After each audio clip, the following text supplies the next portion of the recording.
على أمور الدنيا والدين صلى الله على سيدنا محمد خاتم النبيين وعلى آله وصحبه أجمعين. رب اشرح لي صدري ويسر لي أمري واحلل عقدة من لساني يفقه قولي. سبحانك لا علم لنا إلا ما علمتنا إنك أنت العليم الحكيم. اللهم صل وسلم على سيدنا محمد الفاتح لما أغلق والخاتم لما سبق ناصر الحق بالحق والهادي إلى صراطك المستقيم وعلى آله حق قدره ومقداره العظيم. أما بعد، قال الإمام العالم العلامة المجاهد الشهيد محمد سعيد رمضان الووطي في كتابه فقه السيرة إلى أن قال: أول هجرة في الإسلام. ثم إن رسول الله صلى الله عليه وسلم لما رأى ما يصيب أصحابه من البلاء وإنه لا يقدر على أن يحميهم ويمنعهم مما هم فيه قال لهم: لو خرجتم إلى أرض الحبشة فإن بها ملكا لا يظلم عنده أحد وهي أرض صدق حتى يجعل الله لكم فرجا مما أنتم فيه. فخرج عند ذلك المسلمون إلى أرض الحبشة مخافة الفتنة وفرارا إلى الله بدينهم، فكانت أول هجرة في الإسلام. وكان في مقدمة المهاجرين أو في مقدمة المهاجرين عثمان بن عفان وزوجته رقية بنت رسول الله صلى الله عليه وسلم وأبو حذيفة وزوجته والزبير بن العوام ومصعب بن عمير وعبد الرحمن بن عوف حتى اجتمع في أرض الحبشة من أصحابه صلى الله عليه وسلم 89 رجلا. فلما رأت قريش ذلك أرسلت إلى النجاشي عبد الله ابن أبي ربيعة وعمر بن العاص ولم يكن قد أسلم بعد بهدايا مختلفة كثيرة إليه وإلى حاشيته وبطارقته رجاء أن يرفض قبول هؤلاء المسلمين في جواره ويسلمهم مرة أخرى إلى أعدائهم. Alhamdulillah, puji syukur kehadirat Allah Subhanahu wa Ta'ala. Salawat dan salam kita haturkan kepada baginda besar Nabi Agung Nabi besar Muhammad sallallahu alaihi wasallam. Alhamdulillah, malam hari ini insyaallah malam yang berkah, kita diberikan kembali oleh Allah taufik hidayah, kesempatan untuk duduk bersama, berkumpul di pelataran daripada Pondok Pesantren Darul Hijrah guna melanjutkan kajian bulanan yang mana di bulan kemarin minta maaf Al-Faqir tidak bisa datang karena kebetulan kita baru pulang ibadah umroh. Alhamdulillah, tidak bisa untuk berangkat ke sini. Insyaallah malam hari ini akan kita qadha atau kita gantikan daripada kajian yang sudah lewat. Masyarul hadirin wal hadirat, kajian malam hari ini yaitu adalah awwalu hijratin fil Islam. Pertama kali ada hijrah di dalam agama Islam. Hijrah itu pindah tempat, itu artinya hijrah. Insyaallah pondok ini pas nih dengan judulnya Darul Hijrah, karena pimpinannya bukan asli orang Bangka ya, walaupun sudah fasih bahasa Bangka tapi bukan asli orang Bangka. Darul Hijrah artinya al-hijrah adalah perpindahan. pindah dari satu tempat ke tempat yang lain, dari rumah ke rumah yang lain, dari desa, dari kota ke kota atau ke desa yang lain, itu namanya hijrah, pindah. Atau bisa digunakan kalimat hijrah untuk yang sekarang digunakan tuh sama orang-orang yang baru taubat, atau yang dulunya tidak pakai jilbab jadi pakai jilbab, yang dulunya badannya tatoan sama dia dihilangi tatoannya, yang dulunya tidak pernah sholat jadi sholat, yang nggak pernah majelis jadi majelis, lebih dikenal dengan hijrah, bukan hijrah. Kalau bahasa sekarang yang digunakan oleh orang-orang yang baru bertaubat, hijrah, sama pengertiannya, cuman ini perpindahannya dari satu keadaan yang lain, dari keadaan yang tidak baik pindah ke keadaan yang lebih baik, maka dinamakan hijrah, gitu. Itu arti kalimat hijrah.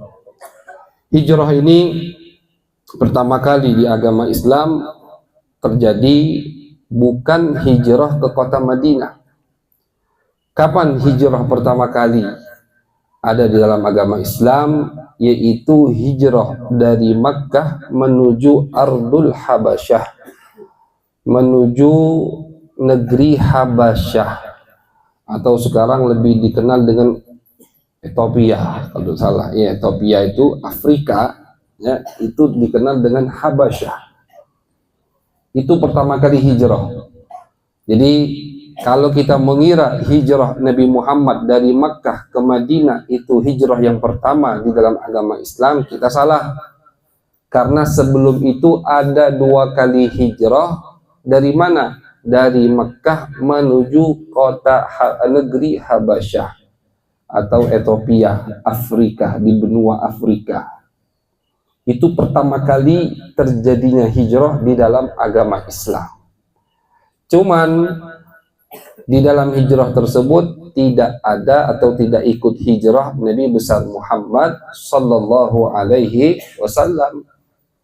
Yang hijrah dari Mekah ke Habasyah hanya sahabat-sahabat Nabi Muhammad sallallahu alaihi wasallam. Cuman sahabat Nabi yang ikut hijrah dari Mekah ke Habasyah.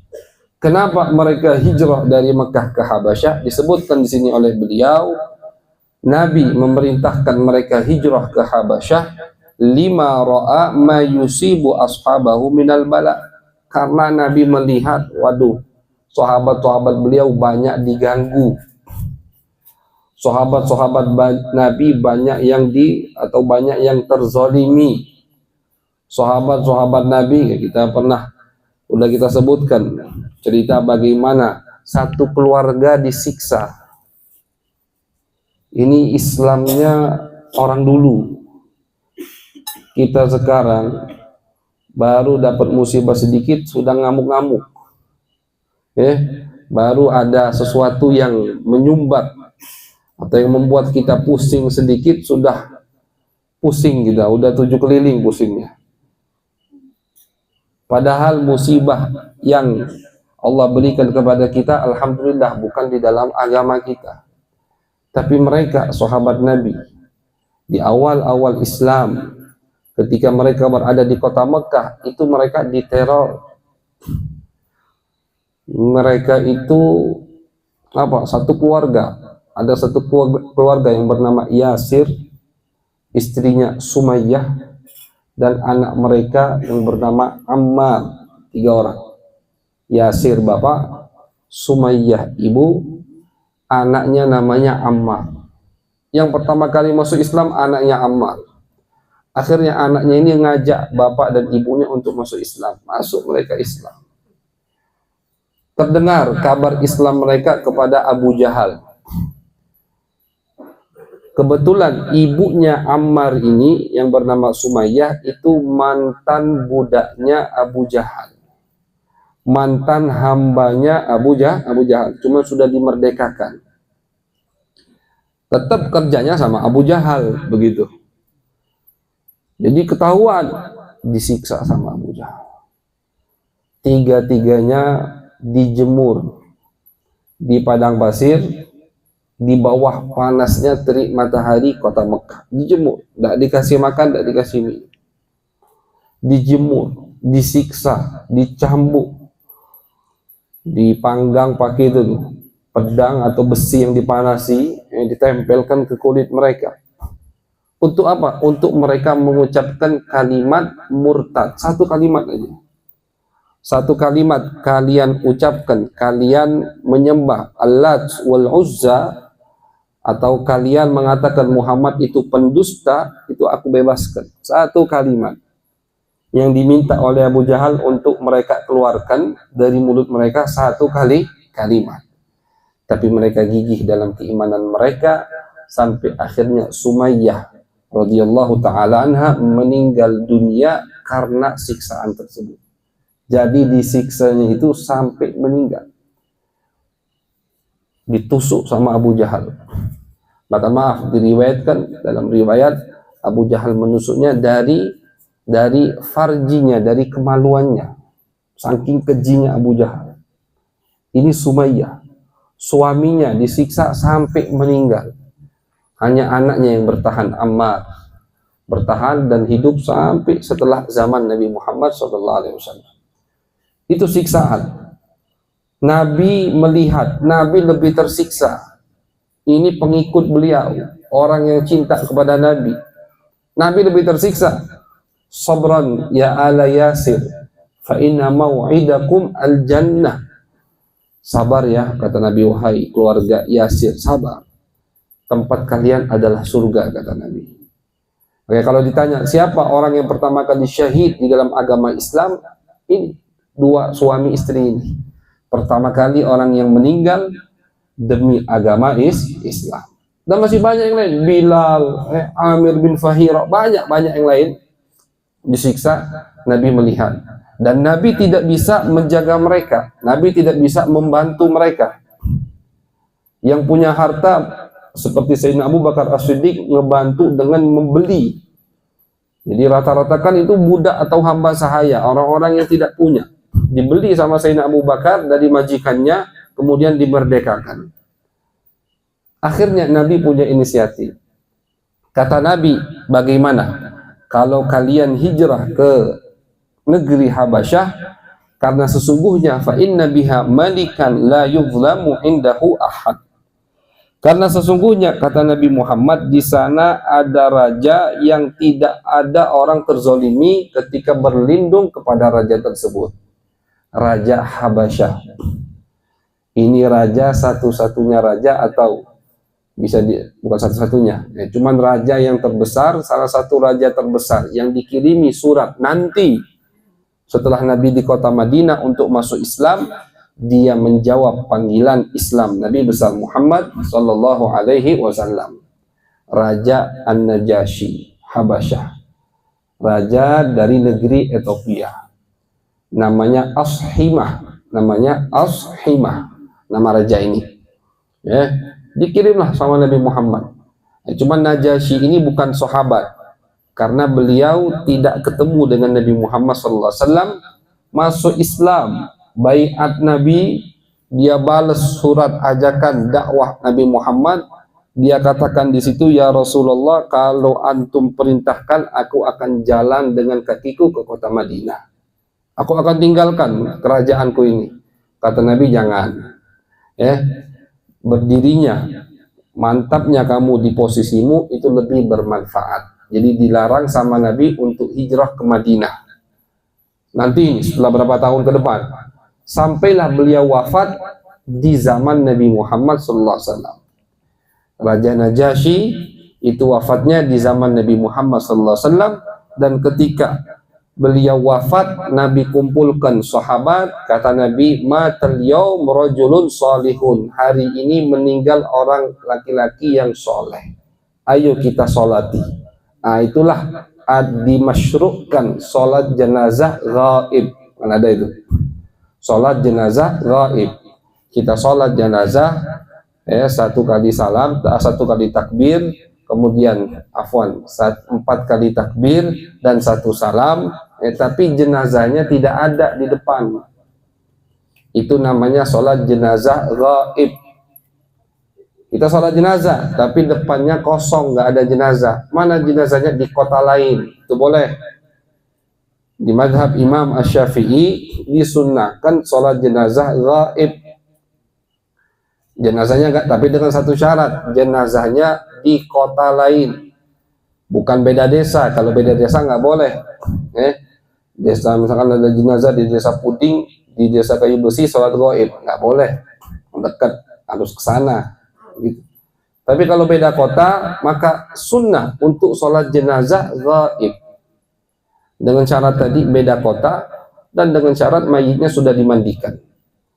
Siapa penyebab disunnahkan sholat jenazah ghaib ini? Raja Najasyi, raja yang soleh, kata Nabi Muhammad SAW, ketika meninggal disolati oleh Nabi besar Muhammad SAW. Jadi dikirimlah sama Nabi Muhammad.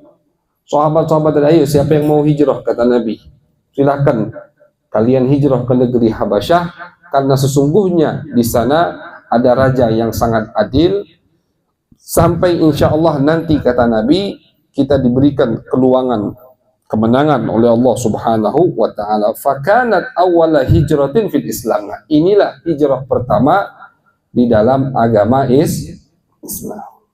Siapa yang keluar hijrah? Sayyidina Utsman bin Affan bersama istrinya, putri Nabi Muhammad. Sayyidina Utsman itu istri pertamanya Sayyidah Ruqayyah, putri Nabi Muhammad SAW. Jadi putri Nabi pun ikut suaminya hijrah ke negeri Habasyah. Ini menunjukkan bahwasannya tidak beda Nabi dan sahabat. Sebagaimana sahabat diganggu, Nabi juga diganggu. Sebagaimana sahabat-sahabat diteror, Nabi juga diteror. Gak beda. Nabi diteror, sahabat diteror. Makanya istri atau putrinya Nabi ikut suaminya Sayyidina Utsman hijrah ke negeri Habasyah. Sahabat yang bernama Abu Hudzaifah bersama istrinya, sahabat yang bernama Zubair bin Awam, Mus'ab bin Umair, Abdurrahman bin Auf. Ini orang-orang hebat semua yang hijrah nih. Quraisy, rata-rata ini semua dari bangsa Quraisy. Sayyidina Utsman dari Quraisy, Abu Hudzaifah dari Quraisy, Zubair bin Awam dari Quraisy, Mus'ab bin Umair, Abdurrahman bin Auf, orang-orang kaya dan orang-orang Quraisy. Artinya mereka punya keluarga, mereka punya kekuatan, mereka punya harta. Abdurrahman bin Auf, Utsman bin Affan, ini sahabat Nabi terkaya. Kemarin ada orang yang ngitung dengan aset yang mereka punya, itu kekayaan Abdurrahman bin Auf 720 triliun. 720.000 T, bukan M lagi ini, udah T. Kekayaan Abdurrahman bin Auf. Kalau dihitung sekarang ini 720.000 T. Kekayaan Sayyidina Utsman bin Affan 500.000 T. Kekayaan mereka. Jadi sahabat Nabi ada yang kaya. Dan harta mereka gunakan untuk dakwah Nabi besar Muhammad sallallahu alaihi wasallam. Maka Sayyidina Utsman sampai sekarang masih ada daripada harta beliau. Kebun Sayyidina Utsman diriwayatkan masih ada di kota Madinah, diwakafkan. Hotel yang di Madinah itu, di perhotelan Madinah ada funduk wakaf Sayyidina Utsman, hotel wakaf Utsman bin Affan. Tetap bayar, cuman uangnya buat maslahat, buat fuqara masakin. Dari kapan itu? Dari 1400 tahun lebih yang lalu sampai sekarang masih ada. Ya tentunya direnovasi, ya. Direnovasi tanahnya itu maksudnya. Jadi mereka tinggalkan kekayaan mereka. Makanya di sini Al-Imam Syahid Muhammad Said Ramadan Al-Buti, beliau mengomentari hijrahnya sahabat Nabi Muhammad. Bahwasannya, kata beliau, berpegang teguh dengan agama itu adalah masdar wa asas likulli quwwah. Kita pengen kuat, maka yang harus kita tinjak pondasi kita bukan tanah air, bukan harta kita, bukan keluarga kita, bukan apalagi jabatan kita, melainkan agama kita. Itu kata beliau. Pengen kuat kalian, pengen menang dari musuh-musuh kalian, orang-orang kafir, maka kalian harus jadikan landasan kalian, sandaran kalian, ad-din, agama. Nggak bisa kita mau menang ngandalin harta, enggak. Masih banyak yang lebih kaya dari kita. Dan orang kalau udah punya harta nggak mikir agama, ya. Orang kalau udah kaya nggak mikir agama. Nggak bisa kita beralasan pengen kuat dengan kita punya jabatan. Yang pertama yang harus kita pegang, yang harus kita jadikan landasan agar kita kuat, umat Islam ini kuat, yaitu ad-din, agama. Contohnya ini sahabat Nabi besar Muhammad sallallahu alaihi wasallam. Mereka meninggalkan tanah air mereka, Mekah, tanah air mereka, afdalul bilad. Di situ ada Baitullah Al-Mu'azzam. Mereka biasa umrah, mereka setiap tahunnya haji. Mereka biasa hidup dengan suasana Mekah, tapi mereka tinggalkan untuk Allah Subhanahu wa Ta'ala, untuk agama. Mereka tinggalkan harta mereka. Hijrah ini jangan kita kira sahabat Nabi hijrah ini terang-terangan, ya, pakai apa namanya, pamit-pamitan, bikin selamatan, tidak. Bukan kayak hijrah zaman sekarang, bikin selamatan, tahlilan, masya Allah, ya. Mereka diam-diam. Karena kalau mereka nggak diam-diam, mereka akan dicegat, mereka akan dihalangi. Orang yang hijrah diam-diam, mana bisa bawa harta banyak-banyak?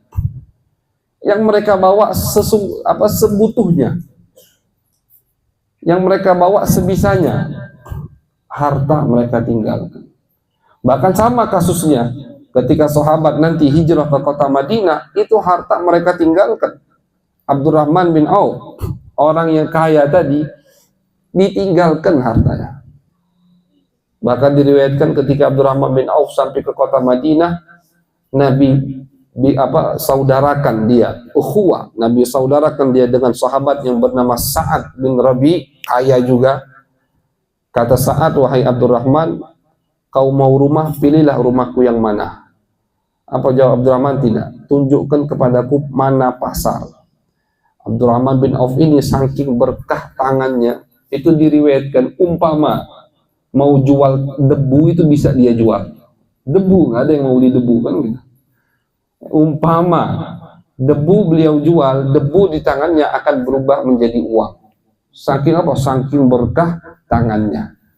Abdurrahman bin Auf yang hijrah ke Madinah, miskin, tidak lewat 5 tahun sudah jadi orang terkaya lagi di kota Madinah.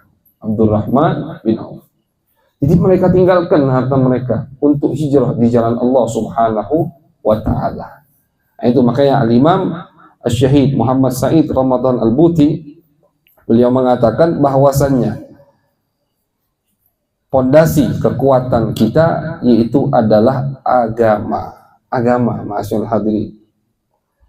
Maka tempat-tempat yang ada kaitannya dengan agama, itulah tempat yang harus kita berikan antusias kita, berikan perhatian kita kepada tempat-tempat tersebut. Pondok pesantren, tempat agama, harus kita semangat untuk ramai-ramai, membantu membangun pondok pesantren. Masjid itu tempat agama, walaupun masjid sekarang ini banyak aktif, ya, masjid banyak aktif. Kemarin semalam kita ngobrol sama orang Bakam, nanya, di Masjid Bangka ini kalau bulan Ramadan ada kegiatan apa? Kosong katanya, nggak ada kegiatan apa-apa. Coba antum ke Palembang misalkan, di bulan Ramadan subuh itu semua masjid ada kajian ilmu. Semua masjid. Di bulan Ramadan, ya, setiap subuh di semua masjid ada cawisan, bahasanya cawisan, majlis taklim. Bahkan masjid-masjid yang tidak aktif di selain bulan suci Ramadan, itu di Ramadan aktif semuanya. Dikaji di situ kitab, dikaji di situ ilmu agama, Dijelaskan di situ bagaimana apa yang membatalkan puasa, apa yang tidak membatalkan puasa. Bahkan sampai sekarang ada beberapa masjid di Palembang itu setiap subuh ada majelis taklim. Kalau nggak percaya silakan ke Palembang, ada namanya Masjid Darul Muttaqin. Itu tidak jauh dari rumah Al-Fagir. Itu setiap pagi ada majelis taklim. Minggu, Senin, Selasa, Rabu, Kamis, Sabtu, Jumat baca surat Al-Kahfi. Maghribnya juga begitu. Setiap malam ada majlis taklim, kecuali malam Jumat baca Yasin tahlil, malam Sabtu Maulid Nabi Muhammad SAW. Paling kalau ada tamu ceramah. Masjid Agung Palembang juga begitu. Jadi termasuk tempat agama, sumber agama adalah masjid. Masjid di Bangka ini maaf ya, bukan mengkritiki Masjid Bangka, bukan. Ini hanya sekedar apa? Curhat atau ngeluarin lintasan pikiran yang terlintas di benak kita. Masjid di Bangka ini besar-besar, Masya Allah. Nggak ada yang kecil masjidnya, tapi kosong. Beberapa masjid cuma yang ada majlis taklim, yang lain kosong. Sholat jamaah pun paling 5, 10. Berapa orang sholat jamaah? Jadi harus kita rubah. Harus kita bikin gebrakan baru. Walaupun biasanya gebrakan baru akan dimusuhi, akan dikomentari. Cuman ini termasuk jihadnya kita. Makanya yang merasa punya wewenang untuk merubah itu harus dirubah. Niatnya untuk mendapatkan ridho Allah, ridho Nabi besar Muhammad SAW. Kalau ada orang yang berpikiran masjid tempat sholat itu salah, lihat masjid Nabi Muhammad di zaman Nabi. Nabi masjid buat sholat, tujuan utama. Nabi di masjid buat mendidik sahabat. Setiap saat ada majelis taklim Nabi Muhammad SAW. Di mana? Di masjid. Nabi mengatur strategi perang di masjid. Di masjid Nabi atur strategi perang. Nabi musyawarah di mana? Di masjid bersama sahabat untuk membahas peperangan. Sentral masjid itu. Kalau kita jadikan masjid cuma tempat sholat, itu salah, ma'asyarul hadirin. Tapi harus jadikan masjid tempat untuk dibinanya masyarakat. Kalau majlis taklim di pondok pesantren atau di rumah fulan, itu paling yang datang yang kenal doang cuma, atau jamaahnya cuma. Coba kalau masjid, kalau majlis taklim di masjid, wah itu semua datang. Karena mereka merasa masjid ini punya kita semua. Itu termasuk salah satu manfaat dari majelis atau cawisan ilmu yang diadakan di dalam masjid. Jadi kalau mau kuat, agama harus diperhatikan. Agama harus diperhatikan. Orang sekarang kan tidak. Yang kaya atau yang punya jabatan merhatikan agama itu kalau lagi mau nyalon aja. Sudah terpilih udah nggak kelihatan lagi batang hidungnya itu. Begitu. Nggak ada. Padahal dibutuhkan orang-orang seperti itu untuk apa? Untuk perhatian dengan simbol-simbol agama. Karena kata beliau begitu, Innad din wal istimsaka bihi wa iqamata da'aimihi asasun wa masdarun likulli quwah. Semua kekuatan itu dari agama. Di mana kita bisa dapatkan agama, maka tempat itu harus kita kuatkan. Pondok pesantren, di situ kita dapatkan agama, harus kita perhatikan. Madrasah, di situ. Lihat madrasah orang Islam, jauh kalau mau dibandingkan dengan madrasah orang-orang yang bukan yang beragama Islam. Madrasah orang kafir misalkan. Wah, teknologinya lebih maju, sekolahnya lebih bagus. Nah, kalau sekolah Islam, bahasa Arabnya itu bil barokah. Jangan gak ada sekolah aja.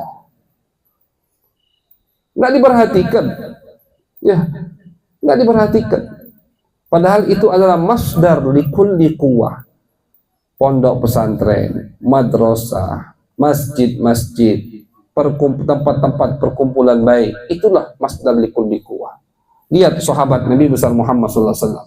Mereka tinggalkan tanah air, mereka tinggalkan jabatan, mereka tinggalkan harta mereka demi mendapat kekuatan dari Allah, berpegang teguh dengan agama Allah Subhanahu wa ta'ala. Sayyidina Umar bin Khattab, beliau mengatakan, nahnu qaumun a'azzanallahu bil Islam Nahnu qaumun a'azzanallahu bil Islam. Kata Sayyidina Umar, kita adalah kaum yang Allah muliakan, yang Allah angkat derajat kita berkat agama Islam. Mau cari kemuliaan tidak melalui agama Islam, kalian tidak akan dapat kemuliaan, kata Sayyidina Umar. Ini fakta sejarah, masyaallah hadirin. Coba lihat sahabat Nabi. Sahabat Nabi itu dari Nabi diutus 13 tahun di kota Mekah, 10 tahun di kota Madinah, 23 tahun. Nabi wafat, mereka sudah mulai bisa memerangi dua kerajaan terbesar di dunia. Ini kalau sekarang mungkin Amerika Rusia, begitulah. Apa kerajaan pertama? Romawi. Kerajaan kedua Persia. Ini kerajaan Persia itu diriwayatkan kerajaan yang memiliki kekayaan 1000 tahun. Bahkan setiap pasukan yang waktu itu ikut jihad dan masih hidup setelah berhasil direbutnya negeri Persia, itu bagiannya puluhan hektar. Setiap pasukan, berapa ratus ribu pasukan waktu itu. Jatahnya, ghanimahnya, rampasan perang, tanahnya itu setiap pasukan puluhan hektar. Pasukannya bukan 10.000, ratusan ribu. Atau maaf, puluhan ribu. Puluhan ribu, ya, puluhan ribu. Puluhan ribu ratusannya. Itu setiap orang dapat puluhan hektar. Belum lagi dapat emasnya, belum lagi dapat kuda. Kerajaan dengan 1000 tahun kekayaan. Itu Persia. 23 tahun dari Nabi Muhammad diutus, Nabi didik mereka. Nabi wafat, mereka bisa memerangi Persia, mereka bisa memerangi Romawi. Dua kerajaan terbesar di dunia. Dengan apa mereka memeranginya? Dengan perlengkapan senjata minim. Dengan kekayaan tidak sekaya mereka, musuh-musuh Islam. Tapi dengan Islam, dengan agama, mereka bisa memerangi musuh-musuh Islam. Makanya orang Persia dan orang Romawi itu ketika mereka ingin diserang, ini yang nyerang sahabat. Ya, Persia Romawi tidak mengusik. Artinya di sini sahabat kan udah ada perintah dari Allah, uqtulul musyrikina kafah. Ayat itu bermakna bahwasanya Allah memerintahkan kita untuk jihad. Didatangi sama sahabat, ditantang. Kerajaan Persia, kerajaan Romawi ditantang sama sahabat. Mereka itu bingung. Ini benar apa? Orang Badui yang dulu kalau datang ke negeri kita ngemis-ngemis. Karena kan perjalanan atau perputaran ekonomi orang Mekah itu dengan tijarah, perdagangan. Dari Mekah ke Persia. 2 bulan, 3 bulan. Jual barang Mekah. Untungnya modalnya dibelikan lagi barang Persia, dijual ke Mekah. Li'ila fi Quraisy ila fihim rihlatash syita'i was-saif. Kadang mereka ke Romawi. Mereka ketika dulu sebelum Islam masuk ke Persia, masuk ke Romawi ngemis. Artinya mereka tidak berani melawan. Mereka di bawah orang Persia. Setelah ada Islam 23 tahun, mereka berani menantang Romawi dan berani menantang Persia. Makanya mereka heran, Raja Romawi, Raja-Raja Persia heran, ini bener apa? Orang dulu yang ngemis-ngemis ke kita, sekarang nantang kita, ingin merebut kerajaan kita. Sampai mereka bingung, dan mereka terkalahkan. Ternyata apa sebabnya? Sayyidina Umar menyebutkan, Nahnu qaumun a'azzanallahu bil Islam. Kita adalah satu kaum yang Allah muliakan dengan Islam. Pengen mulia, maka muliakan Islam. Pengen mulia, muliakan hal-hal yang berkaitan dengan agama Islam. Di situ kita akan dimuliakan oleh Allah Subhanahu wa Ta'ala. Kemudian, ma'asyal hadirin, lanjut cerita. Mereka hijrah ke Habasyah, diterima sama Raja Habasyah, disambut, dipersilahkan untuk tinggal di sana. Sampailah kabar hijrah mereka kepada orang-orang Mekah. Nah, orang Mekah tidak demen. Wah, ini bahaya kalau raja bisa ikut-ikutan. Akhirnya dikirim sama orang Mekah 2 orang yang bernama Abdullah bin Abi Rabi'ah dan Amr bin As. Waktu itu Amr bin As belum masuk Islam. Mereka kirim dua orang ini dengan membawa hadiah yang banyak, hadiah-hadiah yang banyak. Untuk apa? Untuk mengharapkan agar Raja Habasyah, Raja Ethiopia tadi, mengembalikan orang-orang Mekah yang sudah hijrah ke negeri dia. Pengen nyogok istilahnya. Ngasih hadiah, semua dikasih hadiah. Menterinya, semua satu-satu menterinya dikasih hadiah oleh orang Mekah. Sampai kerajanya dikasih hadiah banyak. Permintaan mereka apa? Kembalikan orang-orang dari kaum kami, yaitu sahabat Nabi besar Muhammad SAW. Tapi karena Raja negeri Habasyah adalah raja yang adil, dia tidak mau mengembalikan orang yang berlindung di bawah naungannya. Kata Raja Habasyah, aku tidak mau mengembalikan atau tidak menolak setiap orang yang berlindung di bawah naunganku. Diterima, dan hadiah-hadiah tadi ditolak semua. Sahabat Nabi tetap diterima. Tinggallah mereka di situ sampai tahun 7 Hijriyah. Walaupun di pertengahan tahun tersebut ada yang pulang. Jadi ketika hijrah pertama ke negeri Habasyah, setelah berapa bulan atau berapa tahun, sebagian pulang ke Mekah. Ketika pulang ke Mekah, mau kembali lagi ke Habasyah, tambah banyak. Di situ yang hijrah ke Habasyah, dan ada juga yang tidak hijrah lagi ke Habasyah. Jadi hijrah ke negeri Habasyah, Ethiopia ini terjadi 2 kali di waktu Nabi masih di kota Mekah. Jadi waktu Nabi masih di kota Mekah terjadi 2 kali hijrah ke negeri Habasyah.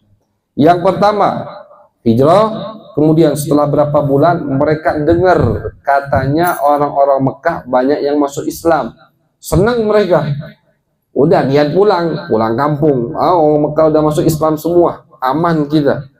Ketika mereka sampai ke Mekah, ternyata itu kabar hoax, bohong, kabar bukan tidak benar, kabarnya masih banyak yang musyrik, masih banyak yang musuhi.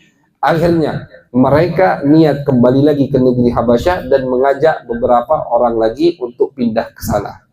Tapi yang hijrah pertama tadi seperti Sayyidina Utsman dan putri Nabi tidak kembali lagi ke negeri Habasyah. Nah, jadi 2 kali terjadi hijrah ke negeri Habasyah. Hijrah yang kedua, sampai kapan mereka di negeri Habasyah? Sampai tahun ke-7 Hijriyah. Artinya berarti kurang lebih mereka itu hampir 13 tahun. 13 tahun tinggal di negeri Habasyah dan dimuliakan, dilindungi oleh Raja Habasyah. Itulah hijrah pertama di dalam agama Islam. Dan yang hijrah ini orang-orang terkemuka, yang punya nama, yang punya keluarga, yang punya kekuatan, punya harta, tapi mereka tinggalkan semua itu karena apa? Karena mereka tidak bisa menyembah Allah Subhanahu wa Ta'ala dengan tenang. Dari situ ulama mengatakan bahwasannya hijrah itu bisa wajib, hijrah itu juga bisa haram. Hijrah. Kapan hijrah itu wajib? Hijrah itu wajib ketika kita berada di satu tempat, yang mana di tempat tersebut kita tidak bisa mengamalkan amaliyah ibadah kita sehari-hari. Umpama kita tinggal di satu desa, semuanya non-muslim. Misalkan di situ kita nggak bisa sholat berjamaah, nggak bisa sholat Jumat. Di situ kita susah cari makan yang halal, misalkan. Di situ semua pokoknya isinya maksiat, istilahnya gitu. Maka di situ kita wajib hukumnya hijrah, pindah itu wajib, wajib pindah. Karena di tempat itu kita nggak bisa sholat, nggak bisa Jumat, susah cari makan halal. Maka wajib hukumnya kita hijrah dari tempat tersebut. Ini sampai sekarang hukumnya. Kapan hijrah itu haram? Misalkan orang yang tinggal di desa di situ semuanya muslim, bisa dia sholat, bisa dia Jumat, gampang cari makanan halal, mau pindah ke tempat yang tadi, yang semuanya orang kafir, susah makan halal, susah sholat, susah Jumat, di situ haram dia untuk hijrah. Haram untuk hijrah. Karena dia akan pindah ke tempat yang susah untuk dia mendirikan amaliyah ibadah yang sudah diwajibkan oleh Allah Subhanahu wa ta'ala. Makanya ketika nanti Nabi hijrah ke Madinah, itu yang tidak hijrah ke Madinah, sedangkan dia mampu, dia bisa untuk hijrah, dapat dosa dari Allah Subhanahu wa ta'ala. Wajib hukumnya semua sahabat waktu hijrah ke Madinah untuk hijrah ke kota Madinah bersama Nabi besar Muhammad sallallahu alaihi wasallam. Jadi ini perjalanan hijrah pertama di dalam agama Islam yang menunjukkan betapa besarnya perjuangan sahabat-sahabat Nabi besar Muhammad sallallahu alaihi wasallam. Oleh karena itu Nabi pernah di dalam satu hadis beliau bersabda, kata Nabi, umpama kalian, ini khitab yang diajak Nabi kita umat selain sahabat, umpama kalian sedekah dengan emas seberat gunung Uhud. Gunung Uhud itu Pak, gunung yang ada di Madinah, besar gunung Uhud itu ya. Seberat gunung Uhud itu emas, kalian sedekahkan kata Nabi. Berapa ribu ton misalkan. Kalian sedekahkan. Itu tidak bisa menandingi sedekah 1 dirham dari sahabat Nabi Muhammad SAW. 1 dirham, koin perak 1, yang disedekahkan oleh Abu Bakar As-Siddiq, yang disedekahkan oleh Umar bin Khattab, oleh sahabat Nabi. Itu nggak bisa kita tandingi dengan apa? Dengan emas seberat gunung Uhud yang kita sedekahkan. Nggak bisa. Karena apa? Banyak yang mereka berikan untuk Nabi Muhammad, dan betapa begitu kuat sabarnya mereka dalam menahan gangguan di awal-awal Islam. Makanya kita harus berterima kasih kepada mereka. Rabbana ighfir lana wa li ikhwanina alladzina sabaquna bil iman. Ketika ada orang, ini di zaman Sayyidina Ali bin Abi Thalib atau zaman Sayyidina Muhammad al-Baqir, zaman seorang tabi'in, cucu Nabi Muhammad. Dia mendengar ada orang yang mencaci sahabat Nabi. Kata imam ini, Muhammad al-Baqir atau Ja'far as-Sadiq, kalian ini dari muhajirin atau bukan? Artinya dari sahabat yang orang Mekah pindah ke Madinah. Bukan. Terus kalian dari orang Madinah atau bukan? Bukan. Kalian bukan muhajirin, kalian bukan orang Madinah, artinya kalian bukan sahabat Nabi. Dan aku bersaksi, kata imam ini, kalian bukan orang ketiga yang Allah katakan adalah umat yang datang setelah sahabat Nabi, dan mereka mendoakan sahabat Nabi besar Muhammad sallallahu alaihi wasallam. Nah, artinya jangan sampai kita keikut-ikut orang yang suka mengkritiki sahabat Nabi besar Muhammad sallallahu alaihi wasallam. Insyaallah kita dijaga. Namun umpama kita dengar cacian dari orang dan ditujukan kepada sahabat Nabi, cepat-cepat kita tutup telinga kita, jaga lidah kita, jangan sampai kita ke bawah arus dalam mengomentari apapun yang dia katakan kalau tujuannya untuk sahabat Nabi besar Muhammad sallallahu alaihi wasallam. Tadi ini satu contoh. Kita nggak hijrah, kita nggak pernah pindah dari tempat ke tempat yang lain, dari kecil sampai tua di tanah air ya di situ. Tapi lihat sahabat Nabi besar Muhammad sallallahu alaihi wasallam, demi agama, demi Allah, demi Nabi besar Muhammad, mereka tinggalkan semuanya, harta, jabatan, keluarga. Ada yang meninggalkan bapaknya karena bapaknya kafir, ada yang meninggalkan ibunya karena ibunya kafir, ada yang meninggalkan saudara-saudarinya, ada yang meninggalkan anaknya karena anaknya kafir.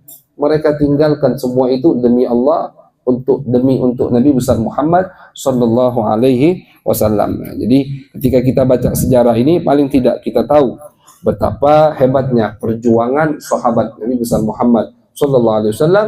Kita berterima kasih kepada mereka, dan kita doakan sahabat Nabi, kita selalu baca radhiyallahu anhum.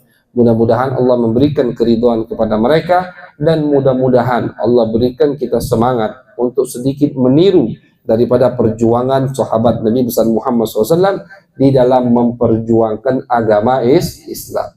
Kita nggak bisa sehebat mereka, cuman paling tidak kita niru. Fatashabbahu illam takunu mithlahu. Kalau nggak bisa seperti mereka, nirulah sedikit. Inna tashabbuha bil kirami falahu. Karena sesungguhnya meniru orang yang baik, meniru orang yang soleh adalah satu jaminan kita sukses di dunia dan di akhirat. Mudah-mudahan kita termasuk hamba-hamba yang sukses dan hamba-hamba yang bisa meniru perjuangan sahabat Nabi Muhammad sallallahu alaihi wasallam. Amin ya rabbal alamin. Sallallahu alaihi Muhammad wa ala alihi wa sahbihi wa baraka wasallam. Walhamdulillahi rabbil alamin.